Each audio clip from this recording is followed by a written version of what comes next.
Hello everyone, welcome back to my YouTube channel SK classes. Focus 20 MCQ practice series में आप सभी का स्वागत है। आज हमारा सेट 6। चलिए शुरू करते हैं वीडियो को। आज का हमारा पहला प्रश्न कुरुक्षेत्र से लाया गया है।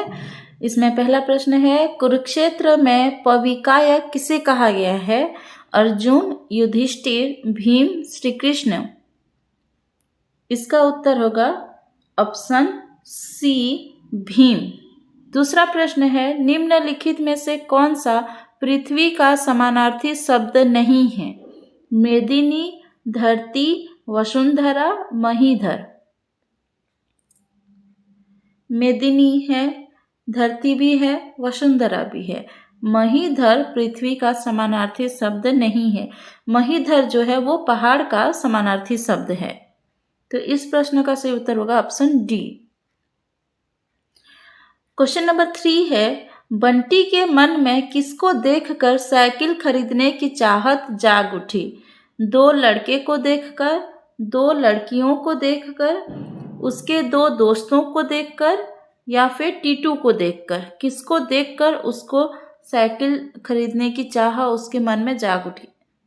इस प्रश्न का सही उत्तर होगा 2 लड़के को देखकर। वो अपने घर के फाटक में जो है वहाँ पे झूल रहा था, खेल रहा था। उस समय उसने 2 लड़के को साइकिल में जाते हुए देखा, तो उसके मन में आया कि मैं भी एक दिन साइकिल खरीदूंगा। अगला प्रश्न है, देव्यर्पण का संधि विच्छेद क्या होगा? देवो प्लस अर्पण, दिव्य प्लस अर्पण, देवी प्लस अर्पण या देवी प्लस अर्पण?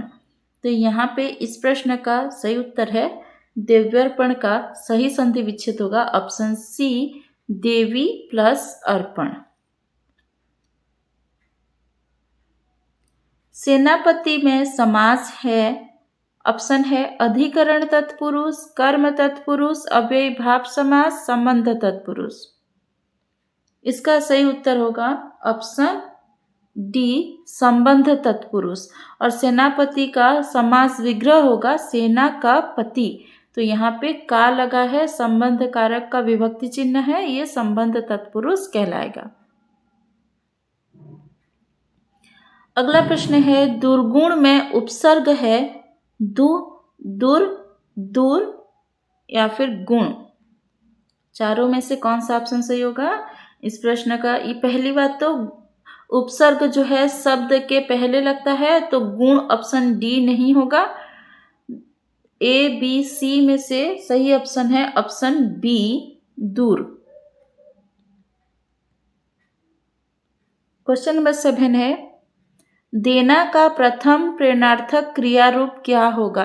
क्रिया जो आपका शब्द का 2 प्रेरणार्थक होता है, प्रथम प्रेरणार्थक, द्वितीय प्रेरणार्थक। तो देना का प्रथम क्रिया रूप क्या होगा? ऑप्शन है देना, दे देना, दिलाना या दिलवाना। देना और दे देना ये दोनों जो प्रेरणार्थक क्रिया रूप नहीं है। दिलाना प्रथम प्रेरणार्थक है, दिलवाना द्वितीय प्रेरणार्थक है। तो हमें प्रश्न पूछा गया है प्रथम प्रेरणार्थक, तो यहाँ पे ऑप्शन सी इस प्रश्न का सही उत्तर होगा। अगला प्रश्न है, निम्नलिखित शब्दों में से कौन सा स्त्रीलिंग शब्द नहीं है? तो 3 इसमें स्त्रीलिंग शब्द होगा, एक पुल्लिंग शब्द होगा। चलिए ढूंढते हैं। नयन, पढ़ाई, रोटी, अमावस्या। तो यहाँ पे पढ़ाई, रोटी, अमावस्या स्त्रीलिंग शब्द है, नयन पुल्लिंग शब्द है। तो इस प्रश्न का सही उत्तर होगा ऑप्शन ए। मुझसे चला नहीं जाता रेखांकी पद किस कारक में है? तो यहाँ पे ध्यान दीजिए, से विभक्ति चिन्ह लगा है, लेकिन यहाँ पे क्या होगा? चलिए देखते हैं उत्तर। अधिकरण कारक, कर्म कारक, कर्ता कारक, करण कारक।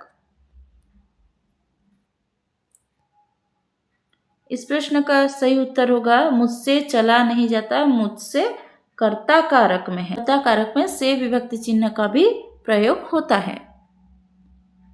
क्वेश्चन नंबर 10 है, खोना के अर्थ में कौन सा मुहावरा सही है? दांतों तले अंगुली दबाना, हाथ धो बैठना, छाती पर पत्थर रखना, गायब होना। खोना के अर्थ में कौन सा मुहावरा सही होगा? इस प्रश्न का सही उत्तर है ऑप्शन बी, हाथ धो बैठना। इसका अर्थ होता है खो देना। अगला प्रश्न है, सुमित्रानंदन पंत ताज कविता में ताज के बारे में क्या कहते हैं? ताज की प्रशंसा करते हैं, ताज की निंदा करते हैं, ताज को प्यार का प्रतीक मानते हैं, या ताज को दर्शनीय स्थान बनाना चाहते हैं? तो यहाँ पे ताज की निंदा की गई है। इस प्रश्न का सही उत्तर होगा ऑप्शन बी। अगला प्रश्न, मुरारी लाल की उम्र कितनी थी? सिंदूर की होली नाटक के संदर्भ में उत्तर दीजिए। 20, 30, 40 या 50? मुरारी लाल की उम्र कितनी थी? इसका सही उत्तर होगा ऑप्शन सी, 40। किसने वैद्य जी को खबर दी कि सुखदेव बाबू ने बुधई वाला इक्का घोड़ा खरीद लिया? ऑप्शन है सुखदेव बाबू, रामलाल, हलवाई वाला, रामचरण। इसका सही उत्तर है ऑप्शन डी, रामचरण। पास में बैठा था और उसने बताया कि सुखदेव बाबू जो हैं बुधई वाला इक्का घोड़ा खरीद लिया है। तो यहाँ पे तीन प्रश्न हो सकते हैं। किसने बुधई वाला इक्का घोड़ा खरीद लिया? सुखदेव बाबू ने। ठीक है, सुखदेव बाबू ने क्या खरीद लिया? बुधई वाला इक्का घोड़ा खरीद लिया। तो ऐसे ही इधर उधर से 2-3 प्रकार के प्रश्न पूछे जा सकते हैं। क्वेश्चन नंबर 14 है, मृत्युंजय की पुत्री का नाम क्या है? चित्रलेखा के संदर्भ में बताइए। तो मृत्युंजय की पुत्री कौन थी? चित्रलेखा, अंबिका, यशोधरा, शकुंतला। मृत्युंजय की पुत्री थी ऑप्शन सी, यशोधरा, जिसका विवाह तय हुआ था बीजगुप्त के साथ। अगला प्रश्न है, किस घटना ने चित्रलेखा को नर्तकी के पास पहुंचा दिया था?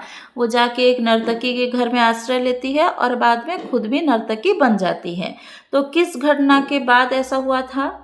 ऑप्शन है कृष्णादित्य का दूसरा विवाह हुआ था, चित्रगुप्त का भोग विलास उसके कारण वो नर्तकी बनी, या फिर बीजगुप्त का भोग विलास उसके कारण नर्तकी बनी, या फिर कृष्णादित्य की आत्महत्या और नवजात बेटे की मृत्यु।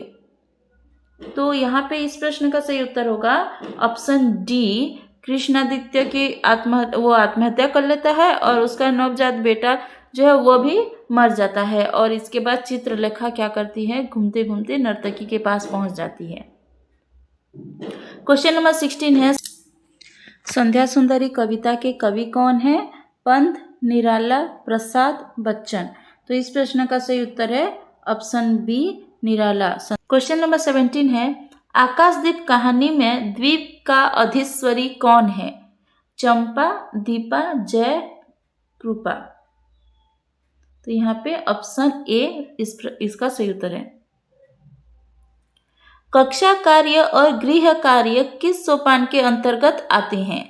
प्रस्तावना, उद्देश्य कथन, विश्लेषण, प्रयोग। कक्षा कार्य और गृह कार्य ये अंतिम सोपान है और ये ऑप्शन डी, प्रयोग के अंतर्गत आते हैं। हिंदी शिक्षण में श्यामपट्ट किस प्रकार का उपकरण है? तो जो उपकरण के प्रकार होते हैं दृश्य श्रव्य और दृश्य श्रव्य दोनों। तो यहाँ पे ये जो श्यामपट्ट है वो दृश्य सहायक उपकरण है। आज का हमारा लास्ट क्वेश्चन है, आगमन विधि किस पाठ में सहायक होती है? गद्य पाठ, पद्य पाठ, व्याकरण पाठ, इनमें से सभी। तो आगमन विधि और निगमन विधि जो है वो व्याकरण पाठ के अंतर्गत आते हैं। तो इस प्रश्न का सही उत्तर होगा ऑप्शन सी। तो ये था आपका 20 क्वेश्चन। सेट 6 हमारा कंप्लीट हो गया है। अगर वीडियो पसंद आया तो वीडियो को लाइक कीजिए, चैनल पे नए हैं तो चैनल को सब्सक्राइब करके रखिए, ऑल नोटिफिकेशन बेल को ऑन कीजिए ताकि आने वाले वीडियोस की नोटिफिकेशन आप तक पहुंच जाएगा। चलिए मिलते हैं एक नए वीडियो में।